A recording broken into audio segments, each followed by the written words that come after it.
আপনি যদি আপনার মোবাইলের মেনু বারে এই ধরনের ইফেক্ট দিতে চান, কোনো লোগো লাগাতে চান বা কারো ফটো লাগাতে চান, অথবা আপনি আপনার নাম লিখতে চান, তার সাথে সাথে এই ধরনের 3D অ্যানিমেশন আপনার মোবাইলের একদম মেনু বারে দেখাতে চান, তাহলে এই ভিডিওটি আপনার জন্য।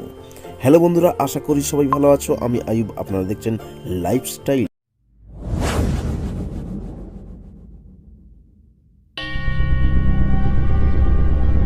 জন্য লাগবে একটি অ্যাপসটি কোথায় পাবেন, কিভাবে পাবেন, আমি তা সম্পূর্ণ ভিডিও দেখতে থাকুন, দেখিয়ে দেব।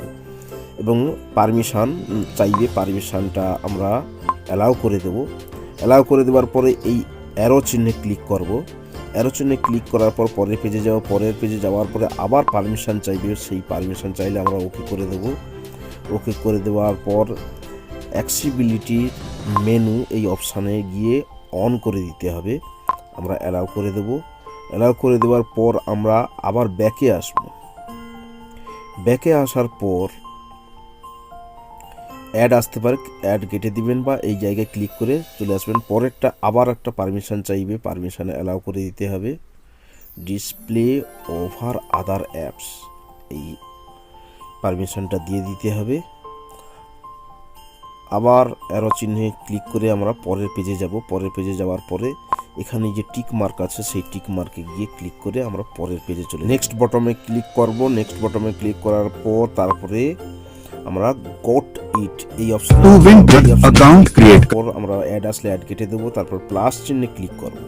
প্লাস চিহ্নে ক্লিক করলেই আপনার সামনে আরেকটি নতুন পেজ ওপেন হয়ে যাবে। এখানে বিভিন্ন টেমপ্লেট দেওয়া হয়েছে, সেই টেমপ্লেটগুলোর মধ্যে থেকে চয়েস করে আপনি এই নিচে লাগাতে পারেন, অথবা কালার নিয়ে যে কোনো কালার এখানে লাগাতে পারেন,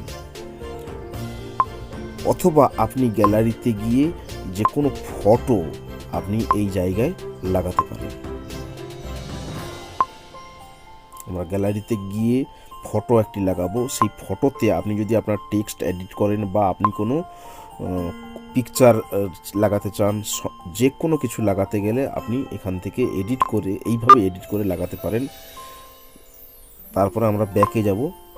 ব্যাকে যাওয়ার পর আমরা অ্যানিমেশান কীভাবে দেবো, অ্যানিমেশান দেওয়ার জন্য এখানে অ্যানিমেশানের বহু টেমপ্লেট আছে।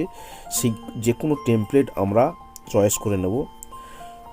যে কোনো একটি টেমপ্লেট আপনার পছন্দের চয়েস করে নেব। আমি একটি টেমপ্লেট পছন্দ করে নিলাম। এখানে র্যান্ডাম অ্যানিমেশান এই অপশানে ক্লিক করলেই কিন্তু এখানে 5টি যে অ্যানিমেশান আছে, 5টি অ্যানিমেশানই কিন্তু আপনার ওই মেনু বারে চলবে। অথবা আপনি যদি একটা সিলেক্ট করেন, একটাই চলবে। দেখুন, আমি একটা সিলেক্ট করে দেখাচ্ছি।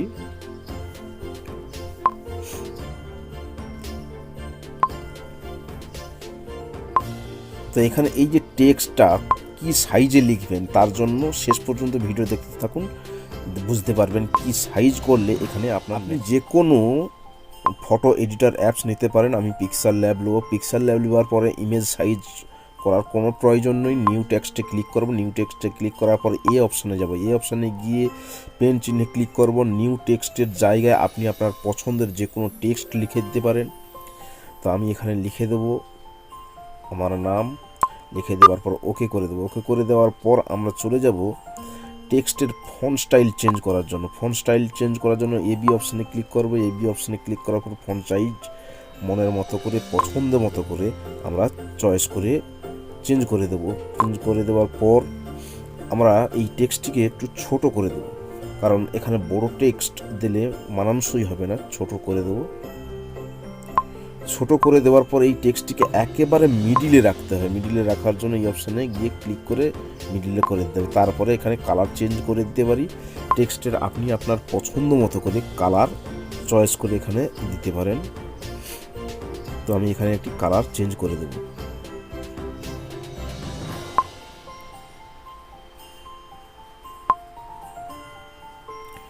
তারপরে আমরা কি করব, ব্যাকগ্রাউন্ডটা চেঞ্জ করে দেবো। ব্যাকগ্রাউন্ডটা চেঞ্জ করার জন্য আমরা এই অপশানে আসবো। এই অপশানে আসার পরে এখানে কালার নিয়ে নেব আমরা।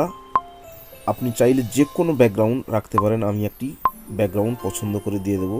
এখন ফটোটি সেভ করে নেব। এই জায়গায় ক্লিক করব। ক্লিক করলেই সেভ অ্যাজ ইমেজ এই অপশানে ক্লিক করে কোয়ালিটি চয়েস করে আমরা সেভ করে দেব। এখন ভাবছেন অ্যাপসটি কোথায় পাবেন। অ্যাপসটি আমরা প্লে স্টোর ওপেন করব। প্লে স্টোর ওপেন করেই সার্চ বারে গিয়ে লিখব নেভিগেশন বার। এই নেভিগেশন বার লিখলেই অনেকগুলো অ্যাপস এসে যাবে। অনেকগুলো অ্যাপস এসে গেলেই কিন্তু আমরা এই অ্যাপসটি নেব, নেভিগেশন বার অ্যানিমেশন, এই অ্যাপসটি নেব। ধন্যবাদ বন্ধুরা সম্পূর্ণ ভিডিওটি দেখার জন্য।